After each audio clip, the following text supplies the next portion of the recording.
why Europe cannot turn inward.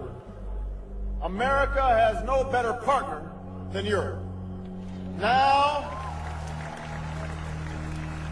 is the time to build new bridges across the globe as strong as the one that binds us across the Atlantic. Now is the time to join together through constant cooperation and strong institutions and shared sacrifice and a global commitment to progress to meet the challenges of the 21st century.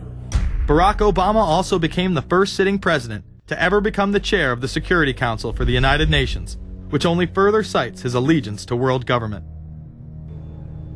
In an era when our destiny is shared, power is no longer a zero-sum game.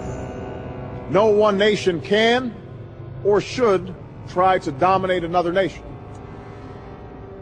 No world order that elevates one nation or group of people over another will succeed. No balance of power among nations will hold. The traditional divisions between nations of the South and the North make no sense in an interconnected world. I think his task will be to develop an overall strategy for America in this period when really a new world order can be created. It's a great opportunity. The globalists, who know that Obama is going to promote their plan, want to make him such a superhero that nobody will question what he's doing. He is very much a product of the system that he is now technically in charge of. Obama alone, or the Democrat Party alone, is not responsible for his massive rock star status. It's been done by the media. This establishes that Obama is an unapologetic globalist who holds no one nation above another, despite its policies. Perhaps we should move towards a society more like China if that's the case. After all, on the 60th anniversary of the communist Mao regime takeover, the Empire State Building, once a proud symbol of the United States, was lit in the colors of the Communist Party halfway across the world. In fact, following the United Nations Copenhagen Conference in December of 2009, the Washington Post ran the headline, "Copenhagen Climate Deal Shows New World Order May Be Led by U.S., China." The Copenhagen Conference was disguised as a summit that would save the planet from man-made global warming by cutting carbon emissions. When taking a look at the almost 200-page document that was being proposed, it becomes evident that this was yet another attempt to establish global government and set up a global tax. In Section 38, it states, "The scheme for the new institutional arrangement under the Convention will be based on three basic pillars: government, facilitative mechanism, and financial mechanism." In Section 47, subsection F, it discusses cap-and-trade schemes and carbon taxes and the use of new and existing flexible carbon market mechanisms. These cap-and-trade schemes were just that, a scheme to further transfer the wealth from the poor to the ultra-rich. One of the ways it will drive the change is through global governance and global agreements. The fact that our president even attended should be considered treason. Just weeks before the conference, ClimateGate hit the media. Secret emails confirm that many of the United Nations lead scientists had engaged in fraud in order to promote the idea that man-made global warming was occurring and that carbon dioxide was a toxic gas. In reality, they admitted the Earth had been cooling for the last decade and that they had destroyed the source data in order to ensure the scientific community would be unable to review their findings. Bill Jones was forced to resign from his position at East Anglia University, and Penn State has launched an investigation into Michael Mann. Because of the scandal, many countries refused to sign the agreement, and instead only 25 heads of state, including rock star president and savior Barack Obama, signed a much shorter and broader accord. The document states that a high-level panel will be created, and that parties will be subject to domestic auditing, supervision, and assessment. The climate conference in Copenhagen is another step towards the global management of our planet. The idea that carbon dioxide, the life force for plants here on Earth, is a toxic gas and should be taxed is laughable. There have been numerous periods of time in which the Earth has had vastly more carbon in the atmosphere than present day. In areas where there have been volcanic eruptions which emit large amounts of CO2, plants have benefited, and there is no negative impact on the surrounding environment, as well as indigenous people, from the excess carbon dioxide. The globalists promote this theory to keep mankind in fear, not only for the establishment of a global government and a global carbon tax, but the literal control of the entire planet. An even darker side to the scam of man-made global warming exists. In reality, it's about population control. Ted Turner reveals himself here in this interview with Charlie Rose. We've got to stabilize the population. When I was born, there were what's wrong with the population? I mean, with too many people. That's why we have global warming. We have global warming because too many people are using too much stuff. We've got to stabilize population on a voluntary basis. Everybody in the world's got to pledge to themselves that 1 or 2 children is it. Not doing it will be catastrophic. We'll have 8 degrees. We'll be 8 degrees hotter in 30 or 40 years, and basically none of the crops will grow.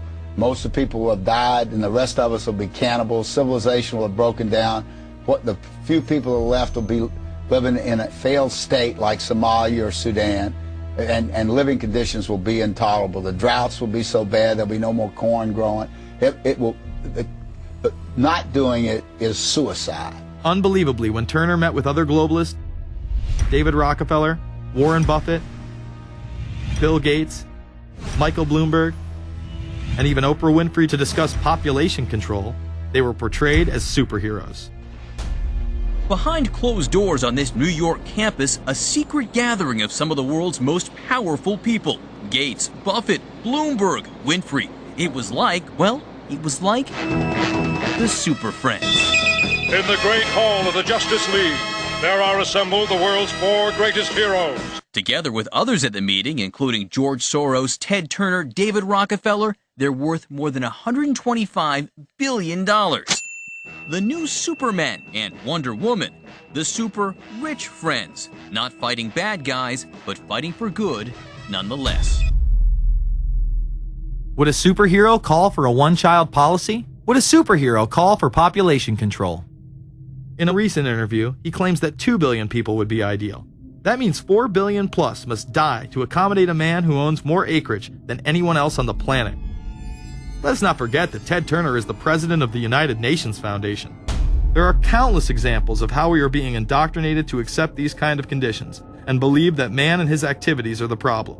From the promotion of climate cops, we're the carbon cops and we're on the lookout for energy wasters, to phony liberals and conservatives getting together to promote climate change. Hell, let's face it, we're polar opposites. We couldn't be further apart. I'm on the left, and I'm usually right. And we strongly disagree. Except on one issue. Tell them what it is, Reverend Pat. That would be our planet. Taking care of it is extremely important. We all need to work together, liberals and conservatives. So get involved. It's the right thing to do. Now there you go again. The New World Order will stop at nothing to achieve planetary dominance. Whether it be assassination, wars based on lies, and even a phony environmental movement. So it should come as no surprise that they have been tracking, tracing, and databasing our lives for years. Many people are aware that the Bush administration engaged in warrantless wiretaps on American citizens. What they don't understand is that it has come out in court that all the major telecommunications companies have been secretly storing every piece of data received from our phones and our computers and handing them over to the National Security Agency. You heard about the government secretly listening in on phone conversations without a warrant. But there is evidence that your email is also being tapped. The government has been intercepting most emails as part of its terrorist surveillance program. That program has been criticized as illegal because it's missing an important ingredient: search warrants. Several years ago, Klein says he came to suspect that AT&T had installed secret computer gear designed to spy on internet traffic at the request of the National Security Agency. This is just a small part of the picture, as AT&T was not the only company involved and emails were not the only issue. The NSA was installing Norris Insight systems, which are capable of monitoring billions of bits of internet traffic per second. It was also able to monitor any calls traffic through its system, all websites visited, all instant messaging, and separate types of transaction records. The secret room at AT&T contains gear which enables the government to look at every individual message on the internet and analyze exactly what people are doing. Here's another document. It mentions a company called Narus. Narus makes computer software that can swallow and analyze 10 gigabytes of information every second. That means it could go through all the information in all the books in the Library of Congress in a little over 15 minutes. The documents Klein and others were able to produce were then censored by the NSA. Bankston isn't allowed to talk about the documents in detail. The government has since had them sealed. but he says what is in there boggles the mind. We are talking about a substantial